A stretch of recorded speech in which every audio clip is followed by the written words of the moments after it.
नमः ॐ विष्णुपदाय कृष्णपृष्ठाय भूतले श्रीमते भक्तिवेदान्त स्वामी इति नामिने।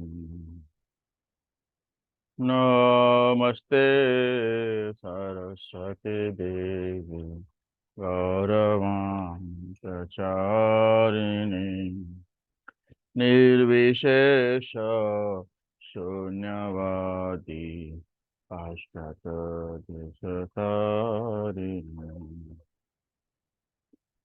जय श्री कृष्ण चैतन्य प्रभु नित्यानंद श्री अद्वैत गदाधर श्रीवासादि गौरभक्तवृंद।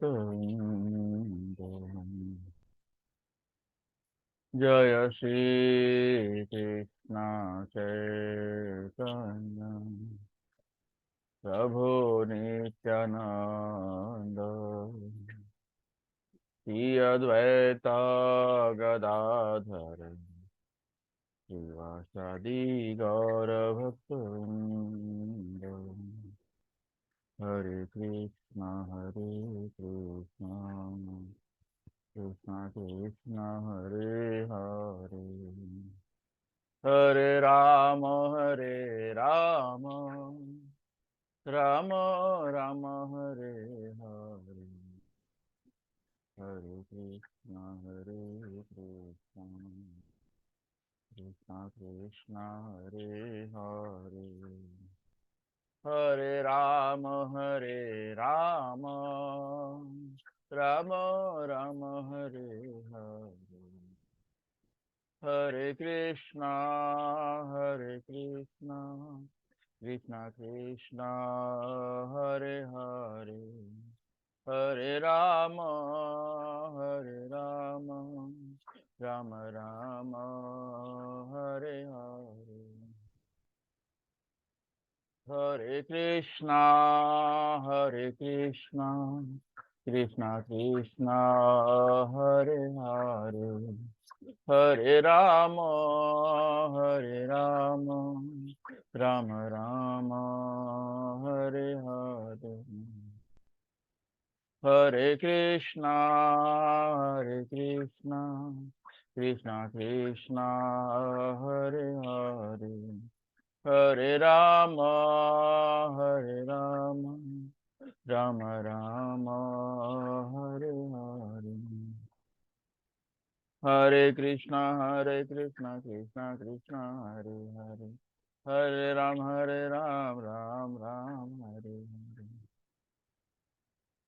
हरे कृष्णा कृष्ण कृष्ण हरे हरे, हरे राम राम हरे हरे, हरे कृष्णा कृष्ण कृष्ण हरे हरे, हरे राम राम हरे हरे, हरे कृष्णा कृष्ण कृष्ण हरे हरे, हरे राम राम हरे हरे, हरे कृष्णा कृष्ण कृष्ण हरे हरे, हरे राम राम हरे हरे, हरे कृष्णा कृष्ण कृष्ण हरे हरे, हरे राम राम राम हरे हरे, गोविंद जय जय गोपाल जय जय, गोविंद जय जय गोपाल जय जय, गोविंद जय जय गोपाल जय जय, राधा रमन हरि गोविंद जय जय, राधा रमन हरि गोविंद जय जय, राधा रमन हरि गोविंद जय जय, हरे कृष्णा कृष्ण कृष्ण हरे हरे, हरे राम राम राम हरे हरे, हरे कृष्णा कृष्णा कृष्ण हरे हरे, हरे राम राम राम हरे हरे, हरे कृष्णा कृष्णा कृष्णा हरे हरे, हरे राम राम राम हरे। जय राधा गिरधारी, राधा गिरधारी राधे, जय राधा गिरधारी, राधा गिरधारी राधे, जय राधा गोपीनाथ, राधा गोपीनाथ राधे, जय राधा गोपीनाथ, राधा गोपीनाथ राधे, जय राधा रस बिहारी, राधा रस बिहारी राधे, जय राधा रस बिहारी, राधा रस बिहारी राधे, जय राधा मदन मोहन, राधा मदन मोहन राधे, जय राधा मदन मोहन, राधा मदन मोहन राधे, जय राधा कुंज बिहारी, राधा कुंज बिहारी राधे, जय राधा कुंज बिहारी, राधा कुंज बिहारी राधे, जय राधा माधव, राधा माधव राधे, जय राधा माधव, राधा माधव राधे, जय राधा बांके बिहारी, राधा बांके बिहारी राधे, जय राधा बांके बिहारी, राधा बांके बिहारी राधे, जय जगन्नाथ जय जगन्नाथ, जय बलदेवा जय सुभद्रा, जय जगन्नाथ जय जगन्नाथ, जय बलदेवा जय सुभद्रा, जगन्नाथ स्वामी नयन पथगामी, नयन पथगामी भव तुम्हें, जगन्नाथ स्वामी नयन पथगामी, नयन पथगामी भव तुम्हें, जय जय प्रभुपाद प्रभुपाद, प्रभुपाद प्रभुपाद, जय जय प्रभुपाद प्रभुपाद, प्रभुपाद प्रभुपाद, जय जय गुरुदेव गुरुदेव गुरुदेव गुरुदेव, जय जय गुरुदेव गुरुदेव गुरुदेव गुरुदेव, निताई गौर हरि बोल हरि बोल, हरि बोल हरि बोल, निताई गौर हरि बोल हरि बोल, हरि बोल हरि बोल, बोलो हरि नाम संकीर्तन की जय, शिल प्रभुपाद की जय, निताई गौर प्रेमानंदे हरि हरि बोल।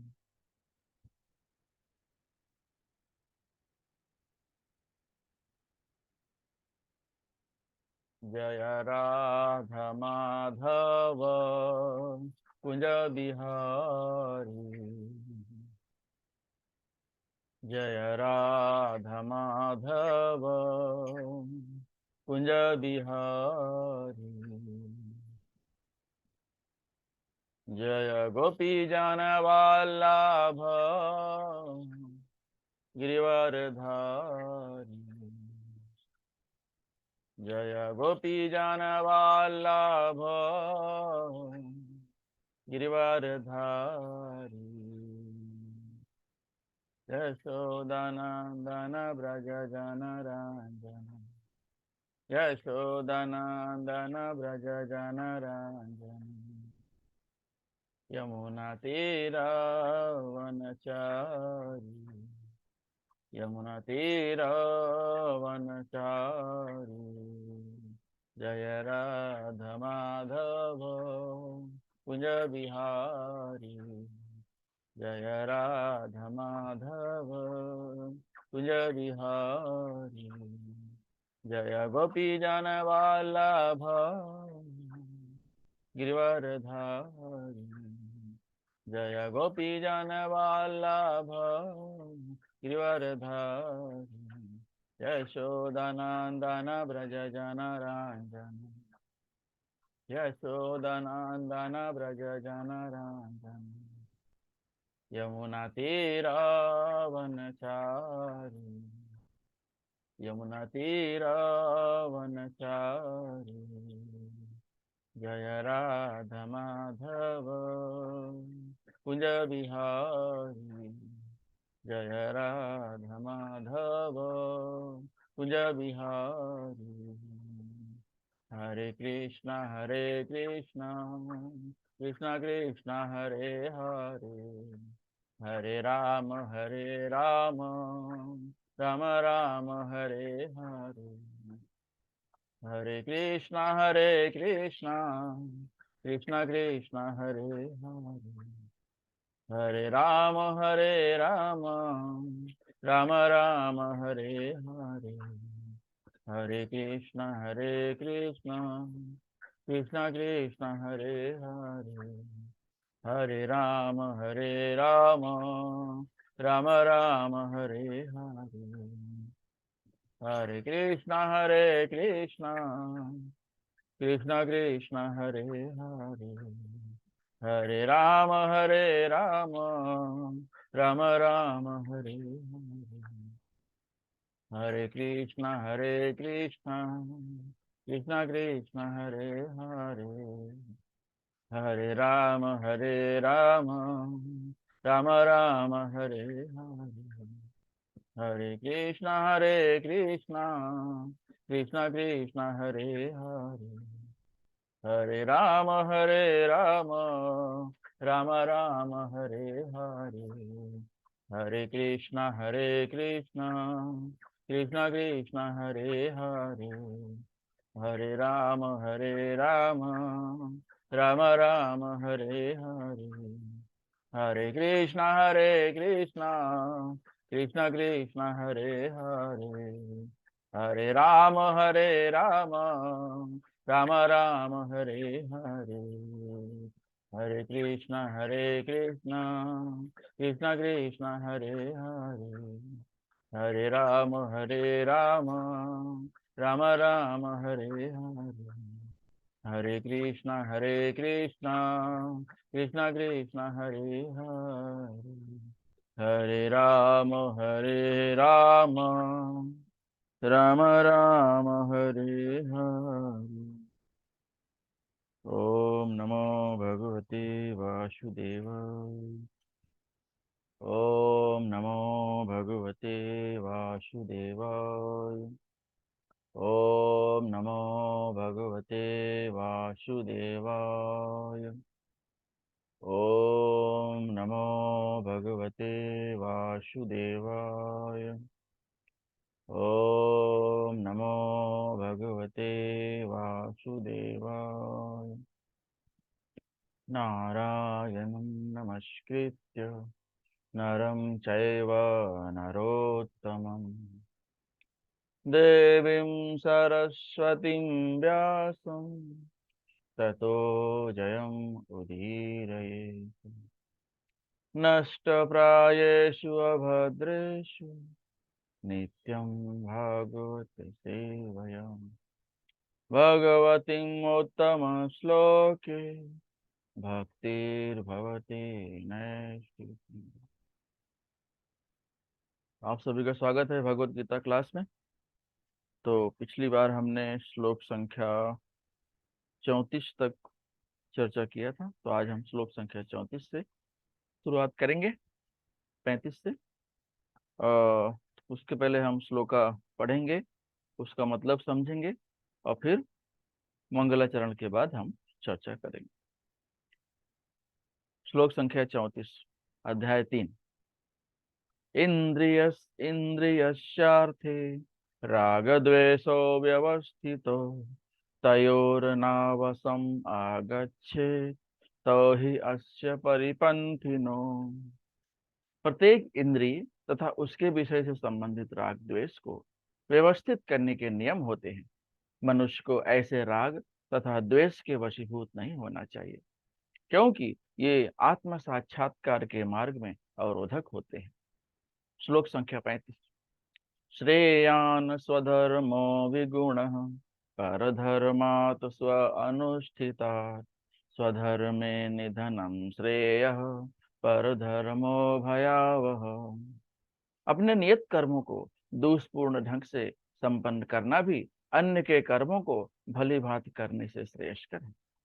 स्वीय कर्मों को करते हुए मरना पराये कर्मों कर्म में प्रवृत्त होने की अपेक्षा श्रेष्ठतर है, क्योंकि अन्य के किस मार्ग का अनुसरण भयावह होता है।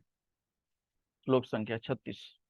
अर्जुन उवाच अथ केन प्रयुक्तोऽयं पापं चरति पुरुषः अनिच्छन् अपि वार्ष्णेय बलादीव नियोजितः। अर्जुन ने कहा, हे वृष्णिवंशी, मनुष्य ना चाहते हुए भी पाप कर्मों के लिए प्रेरित क्यों होता है?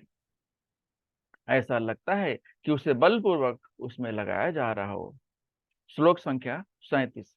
श्री भगवान उवाच काम एष क्रोध एष रजोगुण समुद्भव महाशनो महापाप्मा विधेयनम इह वैरिणम। श्री भगवान ने कहा, हे अर्जुन, इसका कारण रजोगुण के संपर्क से उत्पन्न काम है, जो बाद में क्रोध का रूप धारण करता है और जो इस संसार का सर्वभक्षी पापी शत्रु है। श्लोक संख्या 38। धूमेन आव्रियते वह्निर् यथा दर्शो मलेन च यथोल्बेनावृतो गर्भस् तथा तेनेदम् आवृतम्। जिस प्रकार अग्नि धुएं से, दर्पण धूल से तथा अथवा भ्रूण गर्भाशय से आवृत रहता है, उसी प्रकार जीवात्मा इस काम की विभिन्न मात्राओं से आवृत रहता है। श्लोक संख्या 39। आवृतम ज्ञानम एतेन ज्ञानिनो नित्यवैरिण काम रूपेण कौन्तेय दुष्पूरेण नलेन च। इस प्रकार ज्ञान में जीवात्मा की शुद्ध चेतना उसके काम रूपी नित्य शत्रु से ढकी रहती है, जो कभी भी तुष्ट नहीं होता और अग्नि के समान जलता रहता है। श्लोक संख्या 40। इंद्रियाणि मनोबुद्धिर अष्टधिष्ठानम उच्यते एतैर्विमोहयति एष ज्ञानम आवृत्य देहिनम। इंद्रियां, मन तथा बुद्धि इस काम के निवास स्थान है। इनके द्वारा यह काम जीवात्मा के वास्तविक ज्ञान को ढक कर उसे मोहित कर लेता है। श्लोक संख्या 41। तस्मात् त्वम् इंद्रियाण्याद्यो नियम्य भरतर्षभ पाप्मानं प्रजहीएनं ज्ञान विज्ञान नाशनम। इसलिए हे भरतवंशियों में श्रेष्ठ अर्जुन, प्रारंभ में ही इंद्रियों को वश में करके इस पाप के महान काम का दमन करो और ज्ञान तथा आत्मा के साक्षात्कार के इस विनाशकर्ता का वध करो। श्लोक संख्या 42। इंद्रियाणि पराण्याहुर इंद्रियेभ्यः परम मनः मनसस्तु परा बुद्धि यो बुद्धे परतस्तु सह। कर्मेंद्रियां जड़ पदार्थ की अपेक्षा श्रेष्ठ है, मन इंद्रियों से बढ़कर है, बुद्धि मन से भी उच्च है और वह बुद्धि से भी बढ़कर है। श्लोक संख्या 43। एवं बुद्धेः परं बुद्ध्वा संस्तभ्यात्मानम् आत्मना जहि शत्रुं महाबाहो काम रूपम दुराशदम। इस प्रकार हे महाबाहु अर्जुन, अपने आप को भौतिक इंद्रियों, मन तथा बुद्धि से परे जानकर और मन को सावधान आध्यात्मिक बुद्धि कृष्ण भावनामृत से स्थिर करके आध्यात्मिक शक्ति द्वारा इस काम रूपी दुर्जय शत्रु को जीतो। ओम अज्ञानतिमिरान्धस्य ज्ञानाञ्जनशलाकया चक्षुरुन्मीलितं येन तस्मै श्रीगुरुवे नमः। श्रीचैतन्यमनोभीष्टं स्थापितं येन भूतले स्वयं रूपः कदा मह्यं ददाति स्वपदान्तिकम्। वन्देऽहं श्रीगुरु श्रीयुतपदकमलं श्रीगुरून् वैष्णवांश्च। श्रीरूपं सागरजातं सहगना रघुनाथान्वितां तं सहजीवं साद्वैतं सावधूतं परिजनसहितं कृष्णचैतन्यदेवं श्रीराधा कृष्णपादान् सहगना ललिता श्रीविशाखान्वितांश्च। नमो विष्णुपादाय कृष्णप्रेष्ठाय भूतले श्रीमते भक्ति वेदांत स्वामी निति नामिने। नमस्ते सारस्वते देवे गौरवाणी प्रचारिणे निर्विशेष शून्यवादी पाश्चात्य देश तारिणे। हे कृष्णा करुणा सिंधु दीनबंधु जगतपते गोपेश गोपिका कांता राधा कांता नमस्तुते। तप्त कांचन गौरांगी राधे वृंदावनेश्वरी वृषभानुसुते देवी प्रणमामि हरिप्रिये। वाञ्छाकल्पतरुभ्यश्च कृपा सिन्धुभ्य एव च पतितानां पावनेभ्यो वैष्णवेभ्यो नमो नमः। जय श्री कृष्णा चैतन्य प्रभु नित्यानंद श्री अद्वैत गदाधर श्रीवासादि गौर भक्त वृंद। हरे कृष्णा कृष्णा कृष्णा हरे हरे, हरे राम राम राम हरे हरे। हरे कृष्णा कृष्णा कृष्णा हरे हरे, हरे राम राम राम हरे हरे। हरे कृष्णा कृष्णा कृष्णा हरे हरे, हरे राम राम राम हरे हरे। एक बार फिर से आप लोग का स्वागत है भगवत गीता क्लास में। सो हम लोग श्लोक संख्या 35 से देखेंगे। उसके पहले हम देखेंगे श्लोक संख्या 34 में क्या हमने चर्चा किया था। श्लोक संख्या 34। इन्द्रियस्यार्थे रागद्वेषो व्यवस्थितो तयोर्नावसम् आगच्छेत् तो ही अस्य परिपन्थिनो। प्रत्येक इंद्रिय तथा उसके विषय से संबंधित राग द्वेष को व्यवस्थित करने के नियम होते हैं। मनुष्य को ऐसे राग तथा द्वेष के वशीभूत नहीं होना चाहिए, क्योंकि ये आत्म साक्षात्कार के मार्ग में अवरोधक होते हैं। तो इस श्लोक में भगवान ने जो है आसक्ति और भटकने का क्या परिणाम होता है बताया है। और जब हम आत्म साक्षात्कार के मार्ग पर आगे बढ़ने लगते हैं तो क्या क्या आपदाएं आती हैं, क्या क्या संकट आते हैं, क्या क्या समस्याएं आती हैं। तो हम इस संसार में भौतिक जीवन में क्यों लगे हुए हैं? क्योंकि हमारी इच्छाएं, और हम उस इच्छाओं की पूर्ति के लिए आगे बढ़ते जा रहे हैं। सही बात है, इच्छा तो होनी चाहिए। इच्छा नहीं होगी तो इंसान मर जाएगा या मरे के बराबर है। अगर इंसान के अंदर इच्छा नहीं है तो मतलब वो सेटिस्फाइड है, and satisfaction itself kills man. तो उस संतोष जो है उसको मार देता है। तो इच्छा होनी चाहिए, लेकिन ऐसी इच्छा होनी चाहिए, भगवान की इच्छा पूरी करने के लिए इच्छा होनी चाहिए। कर्म करना चाहिए भगवान की इच्छा पूरी करने के लिए। हाँ, भगवान ने ये मुझे काम दिया है, मैं इसे करूंगा, और इससे आने वाले परिणाम या उससे आने वाला जो रिजल्ट है उससे मेरे कोई संबंध नहीं होगा, मेरी कोई आसक्ति नहीं होगी। ये जो है, ये फल की आशा ही हमारे जो है आत्म साक्षात्कार के मार्ग में बाधा बन जाती है। अब इससे कैसे निकला जाए? भाई भौतिक जीवन में है, पेट पालने के लिए कुछ करना पड़ेगा, यहाँ वहाँ हाथ मारना पड़ेगा, झूठ बोलना पड़ेगा, कुछ गलत काम करने पड़ेंगे, या हम करते हैं जानबूझ के? ऐसा तो नहीं है। भगवान ने जन्म दिया है तो वो खाना भी देता है। हमें गलत काम नहीं करना है, हमें सही काम करके आगे जाना है। अब इस भौतिक जीवन में जो फंसे हुए हैं, और उससे बाहर कैसे निकलना है?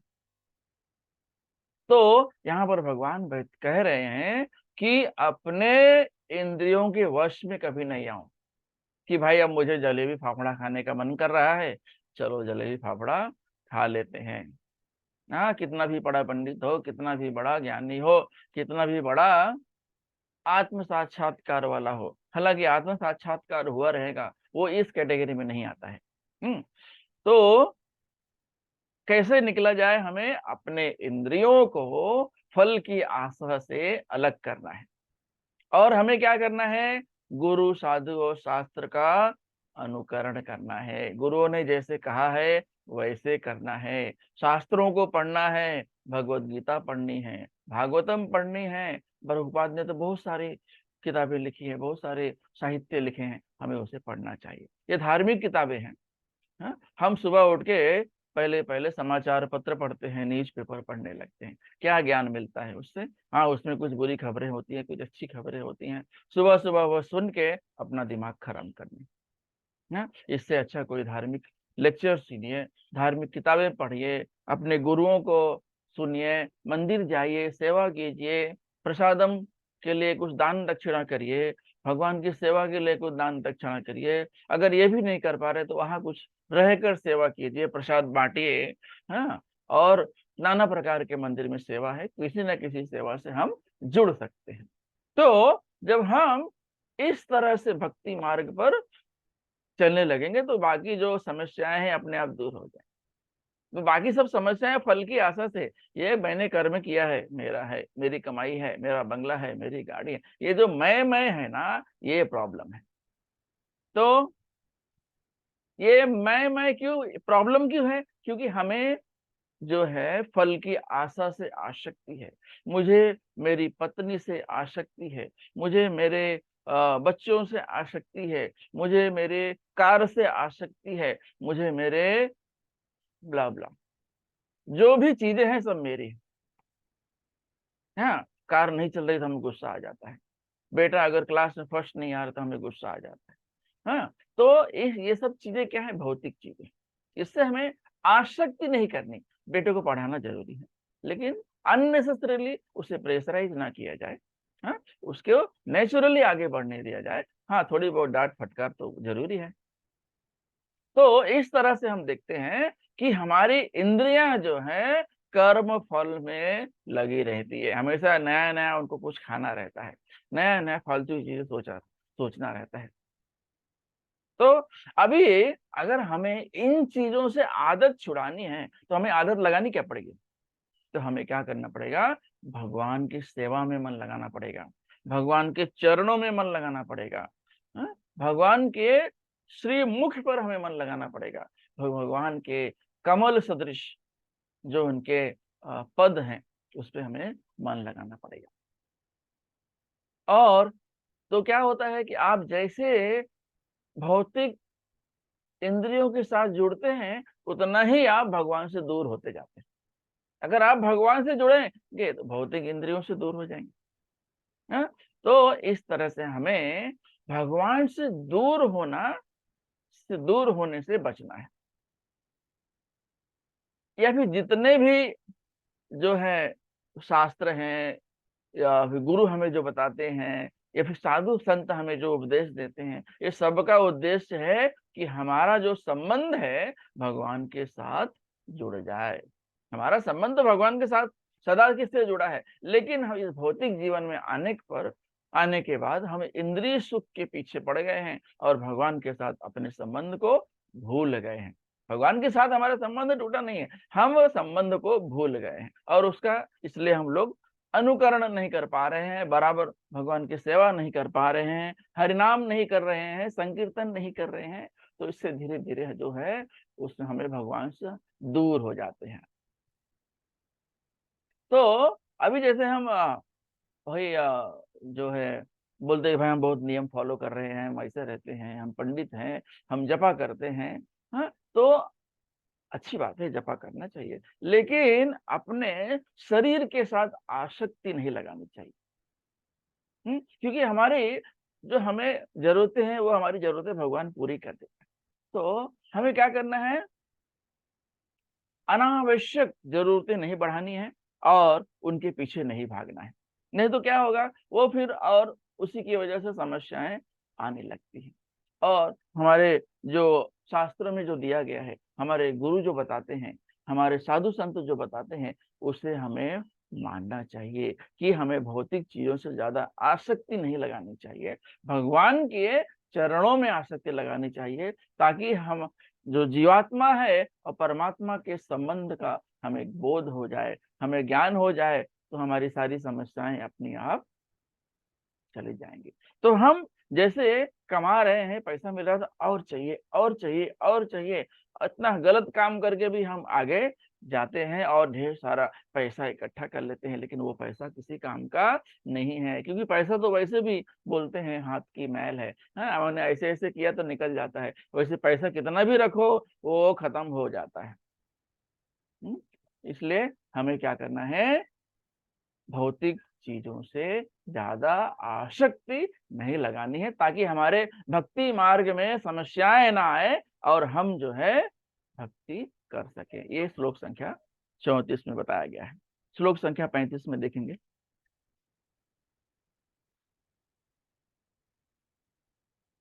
श्रेयान स्वधर्मो विगुण परधर्मात् स्व अनुष्ठिता स्वधर्मे निधनम श्रेय परधर्मो भयावह।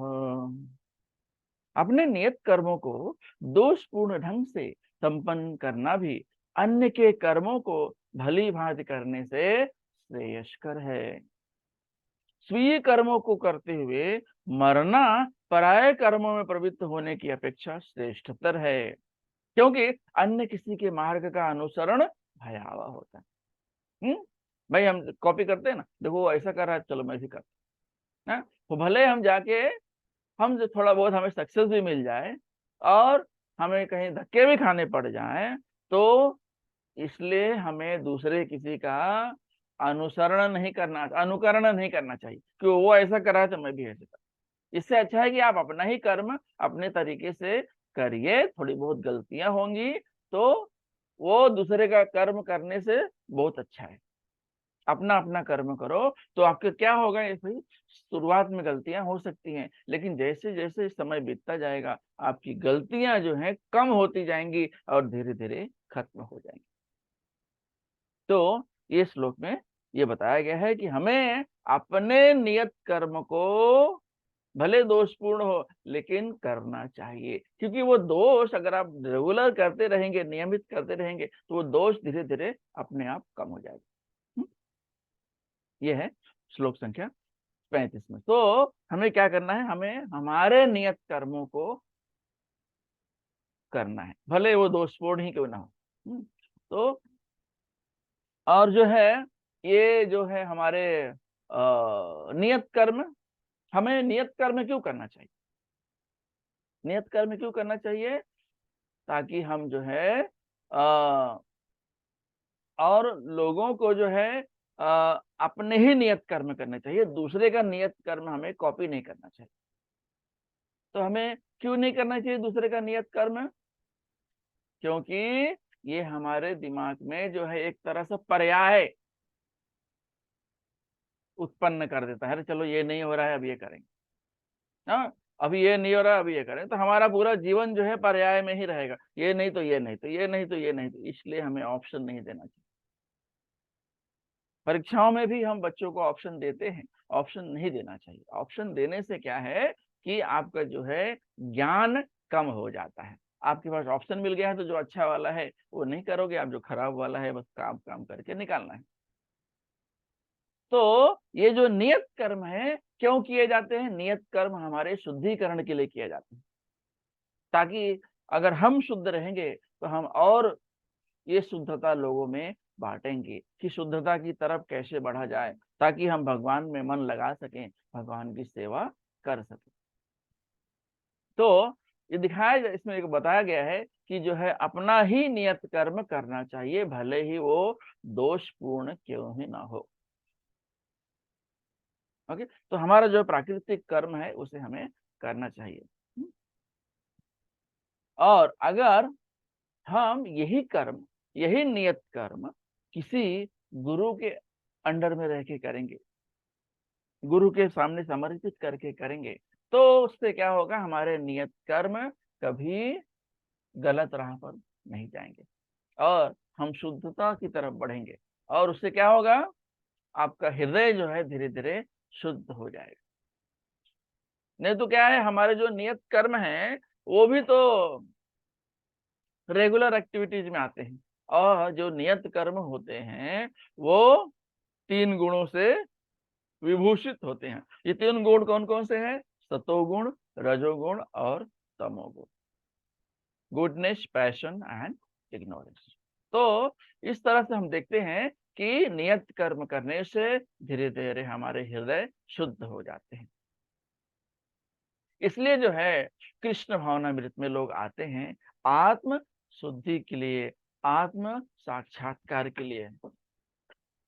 ओके, तो और ये जो है नियत कर्म होते हैं, जो है अगर हम मन से करेंगे तो हमारे हृदय शुद्ध हो जाएंगे और धीरे धीरे ये भौतिक गुणों से परे रहेंगे, हो जाएंगे। ये जो सतोगुण होता है, ये जो रजोगुण होता है और ये जो तमोगुण होता है, इन 3 प्रकृति के गुणों से अलग हो जाएंगे, भिन्न हो जाएंगे। इसलिए हमें कर्म, जो नियत कर्म करना है, वो जो है गुरुओं, जो प्रॉपर ट्रेंड होते हैं उनके अंदर किया जाता है। तो इस तरह से जो है अभी नियत कर्म भी 2 प्रकार के होते हैं। एक होते हैं भौतिक नियत कर्म और एक होता है आध्यात्मिक नियत कर्म। तो हमारे 2 तरह के हमारे कर्म होते हैं, एक भौतिक कर्म होता है, एक आध्यात्मिक कर्म होता है। अब ये जो भौतिक कर्म है, ये हमें वैसे भी हमारा जीवन निर्वाह करने के लिए कुछ ना कुछ भौतिक कर्म तो करने ही होते हैं।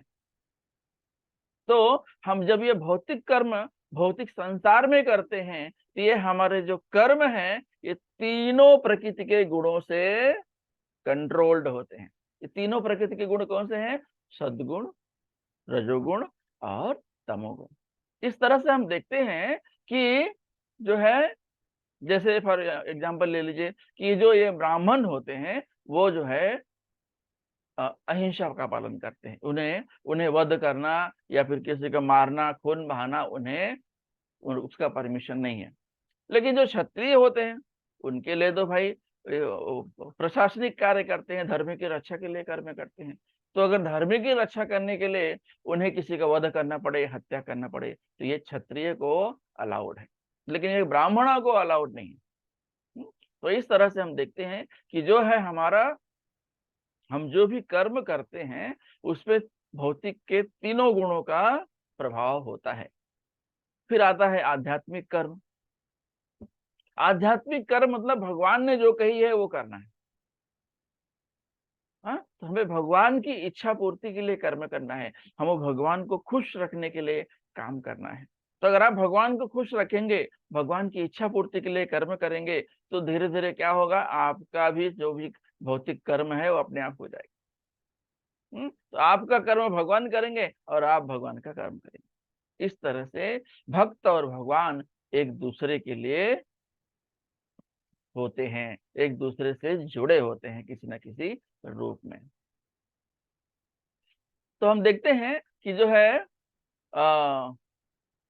जो आत्म साक्षात्कार के लोग होते हैं वो, उन्हें वो कोई भी कर्म कर सकते हैं, क्योंकि उसमें जो है दोगलापन नहीं होता है कि भाई ये काम करूंगा, ये फायदा होगा, नुकसान होगा। तो आध्यात्मिक जगत में सिर्फ फायदा ही फायदा है, वहां हानि नाम की चीज कोई नहीं है, वहां लॉस नाम की चीज कुछ नहीं है, कुछ लॉस नहीं होता है। तो जो लोग आत्म साक्षात्कार के लिए कर्म करते हैं वो श्रेष्ठ होते हैं। तो इस तरह हम देखते हैं कि जो है श्लोक संख्या 35 में बताया गया है कि हमें क्या करना है, हमें नियत कर्म करना है। कौन सा नियत कर्म करना है? जो हमारे लिए बनाया गया है? तो इस तरह से सबको अपना अपना नियत कर्म करना चाहिए। और ये जो नियत कर्म होते हैं दो तरह से डिवाइड किए गए हैं, एक है भौतिक नियत कर्म और एक है आध्यात्मिक नियत कर्म। तो जो लोग भौतिक नियत कर्म करते हैं वो जो है उनके जो कार्य हैं वो तीनों गुणों से प्रभावित होते हैं, सतोगुण, रजोगुण और तमोगुण। और जो आध्यात्म जगत के लिए काम करते हैं, भगवान की इच्छा के लिए काम करते हैं, भगवान की सेवा करते हैं, भक्ति करते हैं, भजन करते हैं और यही चीजें लोगों में प्रचार भी करते हैं, तो ये हो गया आध्यात्मिक कर्म। तो उनके जो कर्म होते हैं वो तीनों गुणों से प्रभावित नहीं होते हैं। तीनों गुण, चाहे वो सतोगुण ही क्यों ना हो, तो वो तीनों गुणों से परे हैं। तो यहाँ पर ट्रांसेंडेंटल का मतलब परे हैं, वो हमारी समझ के बाहर है। तो इस तरह से श्लोक संख्या 35 में बताया गया। श्लोक संख्या 36 से 43 में हम देखेंगे कि जो है लस्ट के बारे में बताया गया। लस्ट जो है हमारा सत्यानाश करने वाला शत्रु है। हमारा पूरा जीवन जो है वो सत्यानाश कर देता है। तो इस तरह से हमें लस्ट क्या है देखेंगे हम लोग, लस्ट से कैसे बचा जाए ये भी हम लोग चर्चा करेंगे। तो यहाँ बताया गया है कि जो है आपको जो है काम से दूर रहना है। काम से दूर रहना है तो सारे आपसे गलतियां होने लगेंगी, आप काम में फंसे रहेंगे, आपका क्रोध बढ़ने लगेगा, आपका मद बढ़ने लगेगा, आपका लोभ बढ़ने लगेगा। तो ये सब जो चीजें हैं ये जो है काम से होती हैं। काम, मोह, मद, लोभ, ये जो चार चीजें हैं ये आती हैं काम से। काम, भाई आपको काम की इच्छा है, किसी कोई कारण से आपको काम करने नहीं मिला तो क्या होगा, आपका दिमाग खराब होगा। तो और वो खराब होते जाएगा, धीरे धीरे आपके बुद्धि को जो है वो पूरी तरह से कैप्चर कर लेगी और पकड़ लेगी एकदम मजबूत, और वहां से आपका फॉल डाउन, गिरना शुरू हो जाता है। तो ये लस्ट होता कहाँ है? तो लस्ट कहाँ रहता है? तो लस्ट का जो जगह है वो है इंद्रियां, मन और बुद्धि। इंद्रियां, मन और बुद्धि ये जो है तीन जो है खास करके काम के निवास स्थान है। अगर आप लगातार भक्ति करते हैं, भगवान की सेवा में मन लगाते हैं, दान दक्षिणा करते हैं ब्राह्मणों को, तो उससे क्या होगा, आप इस काम से बच सकते हैं, दूर रह सकते हैं। हाँ, श्लोक संख्या 36।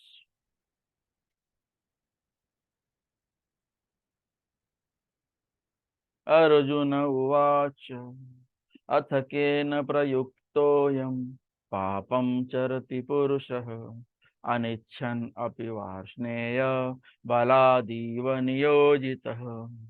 अर्जुन ने कहा, हे वृष्णिवंशी, मनुष्य ना चाहते हुए भी पाप कर्मों के लिए प्रेरित क्यों होता है? ऐसा लगता है कि उसे बलपूर्वक उनमें लगाया जा रहा हो। हम्म? तो कभी कभी होता है कि हम भौतिक जीवन में जी रहे होते हैं और बहुत सारे काम गलत गलत करते रहते हैं। हमें पता है कि हम गलत कर रहे हैं लेकिन फिर भी करते रहते हैं। हाँ? ये जो है हमारा इग्नोरेंस है, हम चीजों को समझ नहीं रहे हैं। कि आप समझेंगे तो आप उसका रीजन आपको पता चलेगा, फिर आप उसमें कुछ सुधार कर सकते हैं। तो हमारा जो जीवात्मा और परमात्मा का जो संबंध है वो अजर अमर है, वो कभी खत्म नहीं होता है।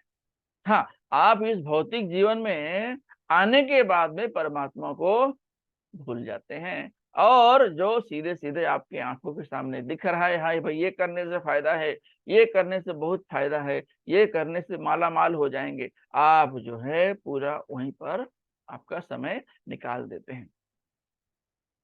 तो जैसे ही ये जीवात्मा भौतिक संसार के संपर्क में आता है, ये तीनों गुण जो है ना, इसको पकड़ लेते हैं और वो क्या करने लगता है, फिर गलत काम करने लगता है। उसे मालूम होता है कि मैं गलत कर रहा हूं, लेकिन वो फिर भी करते जाता है। क्यों? क्योंकि जो ऊपर जो है जो है वहीं से आपका जो है, आपके अंदर जो है धीरे धीरे वो सारी बुराइयां आने लगती है। तो ये भौतिक जीवन है ही इतना माया माया से भरा हुआ है। ये माया में जब पड़ जाते हैं तो आपकी धीरे धीरे बुद्धि जो है नष्ट हो जाती है।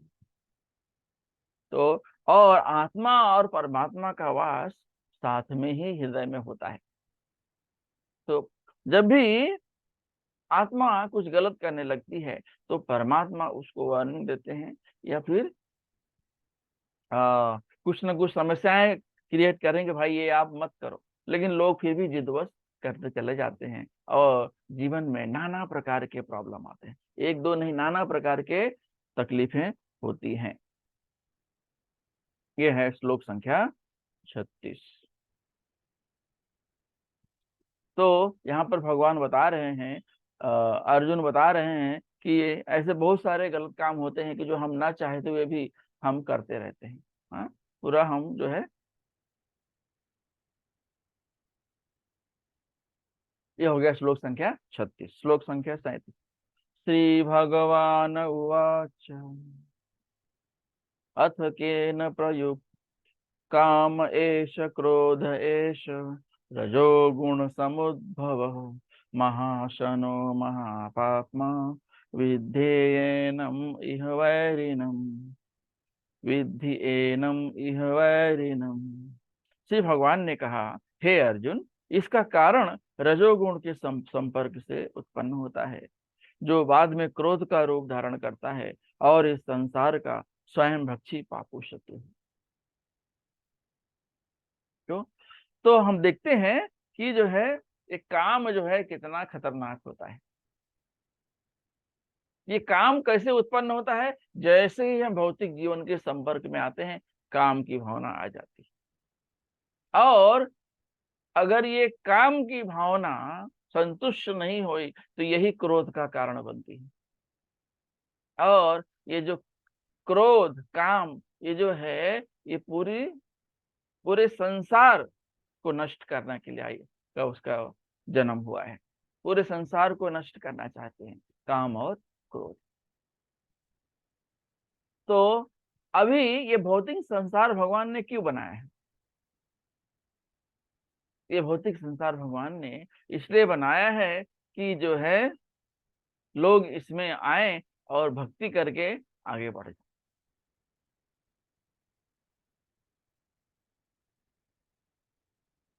तो हम देखते हैं कि जो है हमारा जो भगवान के साथ संबंध होता है वो अजर अमर है। तो हमारा जो हमारे अंदर प्रेम की भावना कैसे आई? तो हमारा जो जीवात्मा है ना, जो हमारा आत्मा है, वो हमेशा के लिए अजर अमर है। और आत्मा और परमात्मा का मिलन ही इस भौतिक संसार का नियम होता है, जीवात्मा का उद्देश्य होना चाहिए। तो भगवान ने आत्मा को स्वतंत्रता दी है। और लोग जब माँ के गर्भ में रहते हैं तो भगवान से प्रार्थना करते हैं कि हे भगवान, मुझे इससे छुटकारा दीजिए।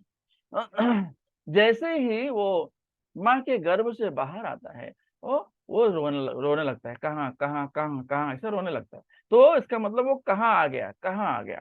और फिर धीरे धीरे माँ उसे चुप कराती है, नाना प्रकार की भौतिक चीजें देती है। तो धीरे धीरे उससे फिर भौतिकता से आसक्ति बढ़ने लगती है और धीरे धीरे वो भगवान के साथ अपना संबंध भूल जाता है।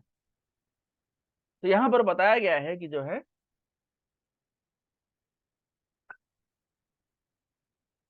भगवान ने जो हमें स्वतंत्रता दी है, हम उसका मिसयूज कर रहे हैं, हम उसका गलत यूज कर रहे हैं। हमें भगवान ने मनुष्य जीवन इसलिए दिया है कि जो है हरिनाम कीर्तन कीर्तन करके हम इस जो है जन्म मृत्यु के चक्र से दूर हो जाएं, इस जन्म मृत्यु के चक्र से हम बच जाएं।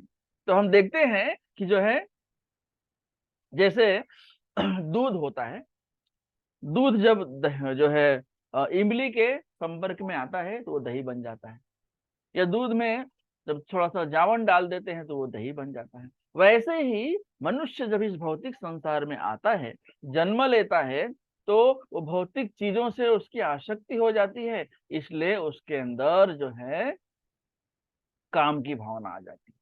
काम की भावना तभी होगी जब आपके अंदर आसक्ति होगी, भौतिक चीजों से आसक्ति होगी कि भाई ये मेरी कमाई है, ये मेरा पैसा है। हाँ, तो इस तरह से आसक्ति बढ़ती जाती है और काम की भावना भी बढ़ती जाती है। अगर ये काम की भावना संतुष्ट नहीं हुई, अगर इसे सेटिस्फाई नहीं किया गया, तो ये काम की भावना बहुत ज्यादा खतरनाक हो जाती है और हमारी बुद्धि को नष्ट कर देती है।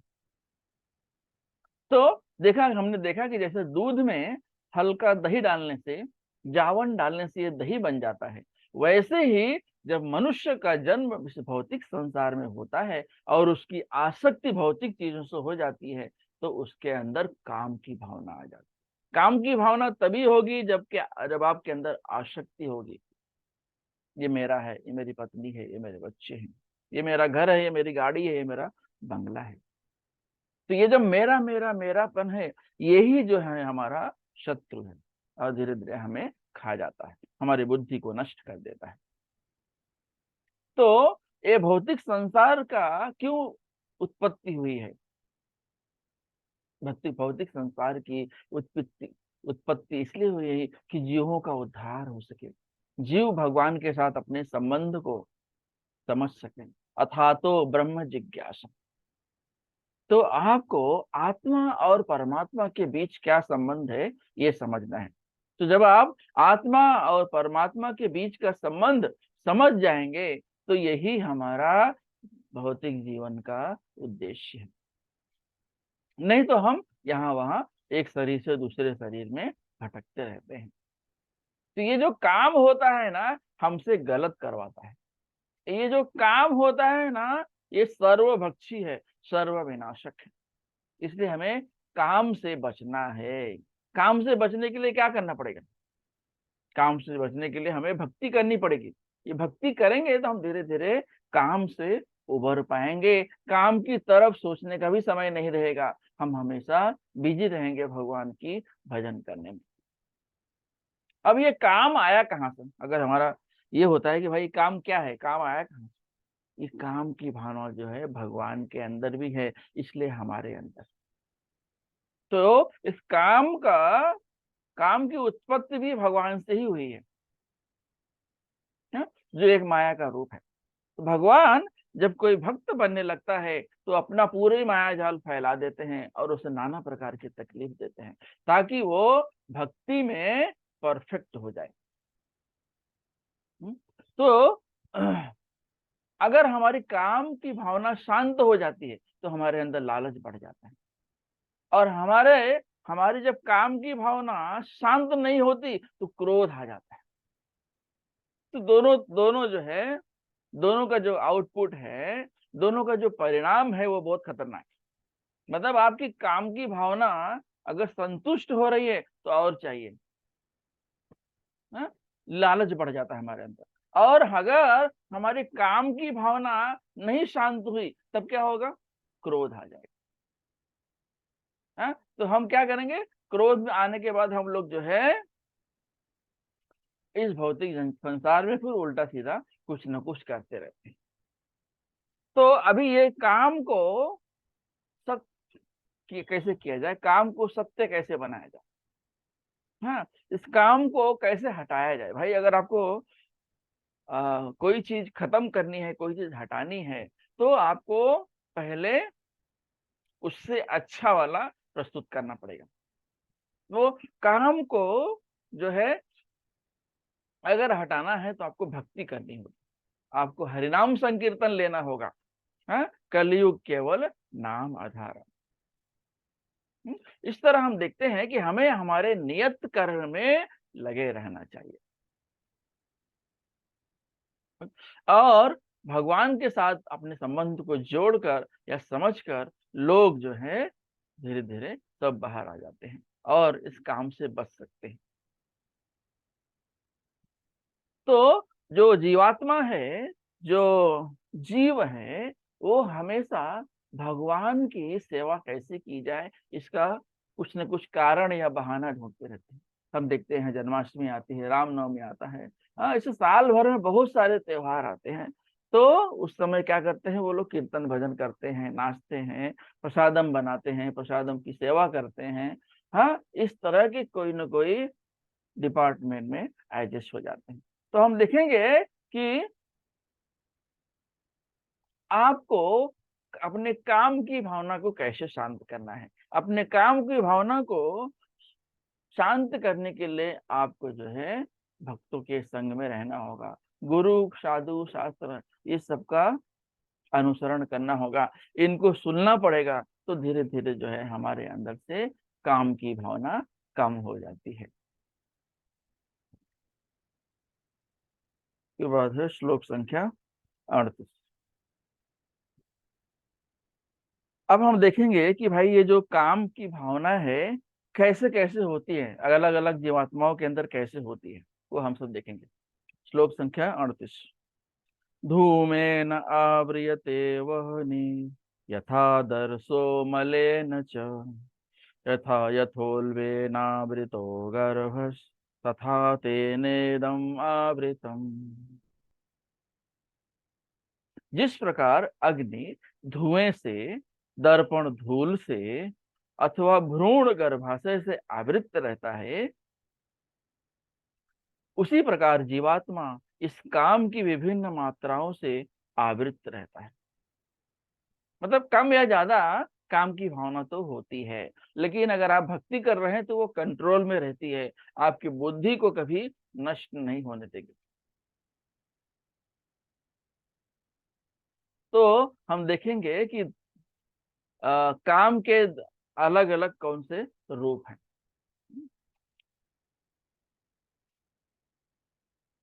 तो हाँ, तो पहले इसमें क्या होता है, कितने तरह के होते हैं कि जो लोग पहले पहले भगवान की सेवा शुरू करते हैं, मंदिर आना शुरू करते हैं, और जो लोग हैं आध्यात्मिक तरीके से उसकी शुद्धि करते हैं, और जिनके पास बुद्धि है वो भी महापीर में वो भी जो है अपनी बुद्धि को भगवान की सेवा में लगाते हैं। तो ये दिन जो है अलग अलग प्रकार के जो है जीवात्माओं के अंदर, और उसका उदाहरण भी हम लोग देखेंगे। तो जैसा पहला हो गया, कृष्ण भावनामृत की शुरुआत में क्या होता है। कृष्ण भावनामृत की शुरुआत में हम जो है मंदिर जाने लगते हैं, और वहां पर जो है या मनुष्य जीवन में पहली बार हम जो है आध्यात्मिक जीवन से जुड़ते हैं। तो ये एक तरह से क्या है, जैसे अग्नि जो है धुएं से ढका रहता है। तो ये मनुष्य जीवन में हमें मिला है ताकि हम अपना उद्धार कर सके, भगवान की भक्ति कर सके, भजन कर सके। इससे हमारा उद्धार हो जाएगा और हम इस जन्म मृत्यु के चक्कर से हमेशा हम से छूट जाएंगे। तो ये पहला उदाहरण है। अभी ये जो उदाहरण है ये मनुष्य से इसकी तुलना की गई है, कि जैसे ये जो आग है, हल्के से धुएं से ढका रहता है। हाल- हालांकि वो धुआं जो है आपको कुछ कर नहीं सकता है, लेकिन ये जो धुआं है अग्नि की चमक थोड़ी बहुत कम कर देता है, क्योंकि जब चारों तरफ धुआं धुआं ही रहेगा तो उससे अग्नि कम दिखेगी। इस तरह से हमारा जो है मनुष्य जीवन है। अभी ये मनुष्य जीवन हमें क्यों मिला है, हम इस मनुष्य जीवन भगवान की भक्ति करके हम मुक्ति ले लें। इस तरह से हम देखते हैं कि जो है और और हमें काम को अगर भगाना है तो क्या करना पड़ेगा। काम को अगर भगाना है तो हमें भगवान की भक्ति करनी होगी।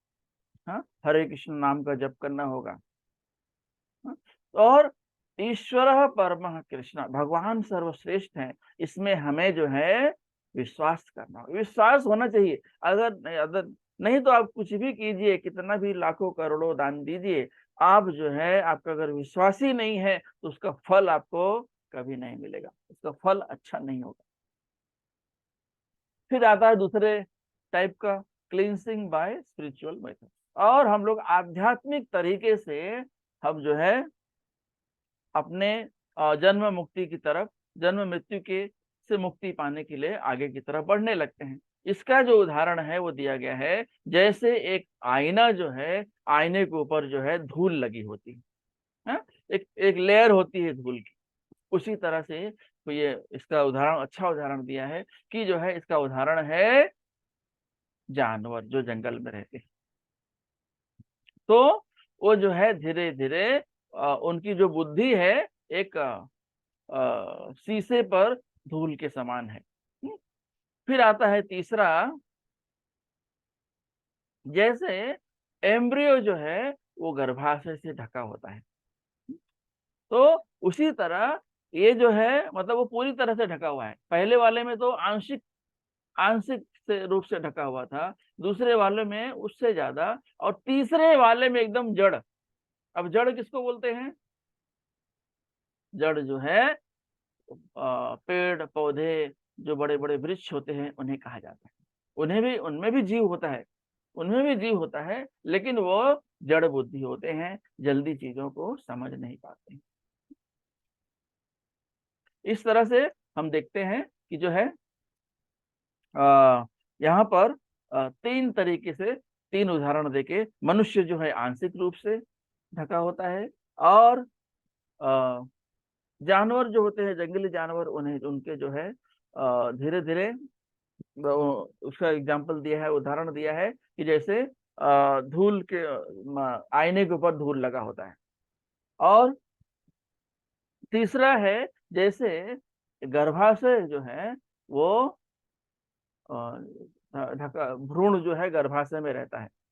और वो उसका एक उदाहरण दिया है पेड़ का, जैसे पेड़ सब कुछ सहते हुए, सब कुछ जानते हुए भी वो कुछ कर नहीं सकता है, उसी तरह माँ के गर्भ में जो बच्चा है वो भी जो है ढका होता है। वो आंशिक तो नहीं, लेकिन कुछ ज्यादा आंशिक से इसके अंदर कैटेगरी होते हैं, जैसे इन्हें जंगली जानवरों के साथ इनका जो है इन्हें कंपेयर किया गया है, इनकी तुलना की गई है। ये है श्लोक संख्या 38। तो हम देखते हैं कि श्लोक संख्या 37 से 43 तक काम का वर्णन किया गया है कि भाई काम है क्या, काम का, काम की परिभाषा क्या है। काम क्रोध मद लोभ, इतने सारे प्रॉब्लम फिर लाइन में कैसे आ जाते हैं। इस तरह से हम देखते हैं कि जो है जीवात्मा की बुद्धि को ये जो है माया ढक लेती है। हमने अलग अलग उदाहरण भी देख लिया। हरे कृष्ण। तो यहाँ पर अपनी वाणी को विराम देंगे। किसी का कोई प्रश्न है तो पूछ सकता है। श्रीमद् भगवद गीता की जय। श्रील प्रभुपाद की जय। निताई गौर प्रेमानंदे हरि हरि बोल। वांछा कृपा सिंधु पतितानां पावनेभ्यो वैष्णवेभ्यो नमो नमः। हरे कृष्ण।